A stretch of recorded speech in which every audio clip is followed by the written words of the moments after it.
오늘 아담 형제님이 와주셔가지고 많이 놀랐는데요. 오늘 아담 형제님 들으시라고, 우리 성도님 들으시라고 오늘 설교가 준비된 것 같습니다. 오늘 제가 생각도 안 했는데. 그 성경의 기본적인 그 구원론에 대해서 다시 정리를 해드렸고요. 이거는 매주 들어도 정말 그 중요한 내용이기 때문에 제가 외워질 때까지 계속 좀 반복하는 경향이 있습니다. 예. 우선은 기본적인 구원은 로마서 10장 9절하고 10절인데요. 아까 영어를 읽었으니까 패스하겠습니다. 근데 다시 강조드리지만 저희가 예수 그리스도를 믿으면은 영원 불모돼서 구원을 받는 기본적인 구원이라고 제가 강조를 드렸고, 다만 왜 그럼 우리가 예수님을 안 믿으면 지옥을 가게 되느냐? 바로 그 요한계시록에 말씀드린 생명책, 생명책에 이름이 적히지 않기 때문입니다. 우리가 원죄가 있으면 생명책에 이름이 적히지가 않습니다. 그리고 이 원죄는 아시다시피 아담과 하와의 그 하나님 첫 명령에 대한 선과를 알게 하는 나무에서 나오는 과실을 먹지 말라고 했는데 그 첫 명령에 대한 불순종으로 인한 것이죠.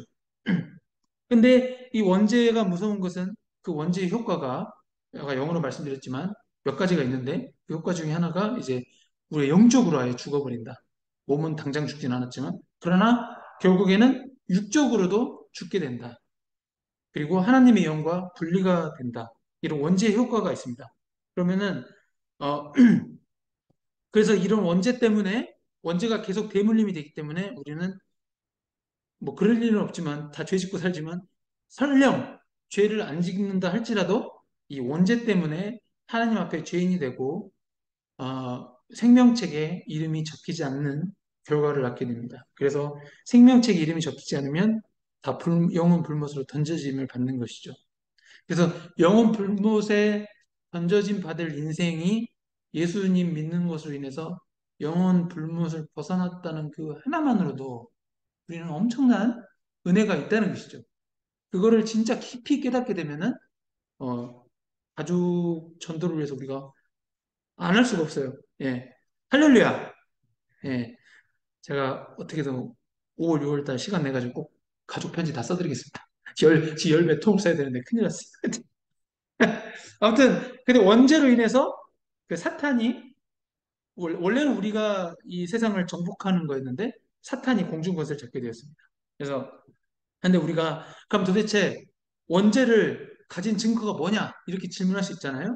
근데 우리가 누가 알려주지 않으면은 하나님의 존재를 알 수 없는 그 자체, 예. 태어났을 때 하나님의 존재를 알 수 없는 그 자체가 바로 우리가 원죄를 가졌다는 증거입니다. 왜냐하면 그게 바로 하나님의 영과 분리됐다는 걸 보여주는 것이기 때문입니다. 근데 이제 being born again이라는 표현을 썼는데 거듭남이라는 것은 예수 그리스도를 구주로 영접해서 이제 이 원죄를 용서받는 거, 영원 불못으로 받지 않는 그 용서, 그것을 거듭남이라고 얘기합니다. 근데 이제 또 사도 바울이 얘기했는데 두려움과 떨리는 마음으로 이루어 나가는 구원에 대해서 얘기하셨습니다. 그래서 이거는 그 장로교에서는 성화라고 다들 잘 아시지만 우선은 요한일서 1장 9절 유명한 말씀이죠. 이 말씀대로 우리가 지옥 불못, 그러니까 영원 불못은 건져진 받지 않는데 이제 우리가 예수님 믿고 나서도 계속 작은 죄들을 짓잖아요. 그래서 그런 죄들을 반드시 처리를 해야 된다. 그래서 죄를 예수님한테 자백해야 된다. 그 진짜 중요한 과정입니다.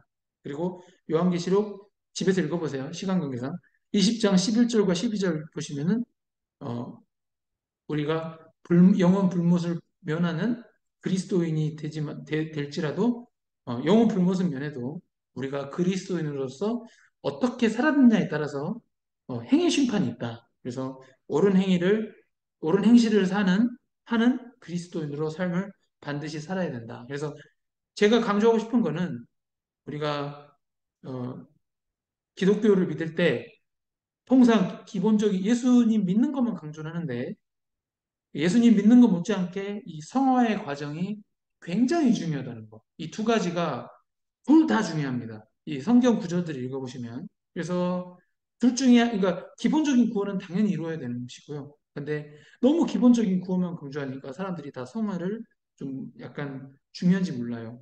근데 성화를 등한시하게 되면 부끄러운 구원을 받게 된다. 부끄러운 구원은 영혼 불문만 겨우 면하는 불 가운데서 구원받는 아주 기본적인 구원을 받는 것입니다. 할렐루야. 그리고 하나님이 인간을 창조한 목적은 아까도 말씀드렸지만 첫 번째는 인간으로 하여금 하나님을 찬양하게 하는 것. 두 번째로는 이 땅을 우리가 정복하고 다스리게 하는 것인데 아까도 말씀드렸지만 아담과 하와의 원죄로 인해서 사탄이 공중 권세를 잡게 되자 우리가 이 땅을 정복하고 다스리지 못하게 된 거죠. 그래서 근데 놀라운 것은 아담과 하와가 이 원죄를 지었을 때 곧바로 immediately 곧바로 창세기 3장 15절에서 그 여자의 후손, 예수 그리스도, 남자의 후손이라고 안 했죠. 여자의 후손, 예수님을 통해서 이것을 회복시킬 계획을 세우셨습니다. 여기서 여자라는 말은 사실은 이스라엘을 의미합니다. 이게 나중에 요한계시록 해석하실 때 여자라는 표현이 나오는데 그 요한계시록도 그 여자를 그 문자적으로 여자라고 보면 안 되고 그 요한계시록 나오는 여자는 이스라엘을 말합니다. 할렐루야. 그래서 사탄의 속성은 하나님 같이 되고자 하는 높아지고자 하는 속성이 있고 그리스도의 속성은 하나님 본체가 피조물이 되실 정도로 굉장히 겸손하신 낮아지는 길. 예, 이게 그리스도의 속성입니다. 그래서 제가 그 세상의 길과 그리스도의 길이라는 그 헨리 나우인 그 하버드대 출신의 하버드대 출신이 아니라 하버드 신학 교수, 예, 하버드 신학 교수 출신이 그 쓰신 신부님이시긴 해요. 그래도 하여튼 그 책을 되게 읽어보십시오. 되게 얇고 100페이지밖에 안 되고 되게 도움이 됩니다. 예. 그리고 구속사, 이제 구속사를 다음 주도 얘기할 건데, 이제 구속사회적 관점에서 어찌됐건, 이 원죄 때문에 사람들이 하나님을 다 모르게 되어서 하나님을 아예 모르기 때문에 어떻게든 하나님 자신을 알려야 되잖아요. 하나님이 인비저블 가시고 아무튼 그래서 누군가를 이 여러 민족 가운데 한 민족을 선택을 해야 된다. 한 나라를 선택해야 되는데 하나님께서 그 하나님 뜻은 저희가 알 수 없지만 어쨌든 이스라엘을 선택하셨습니다.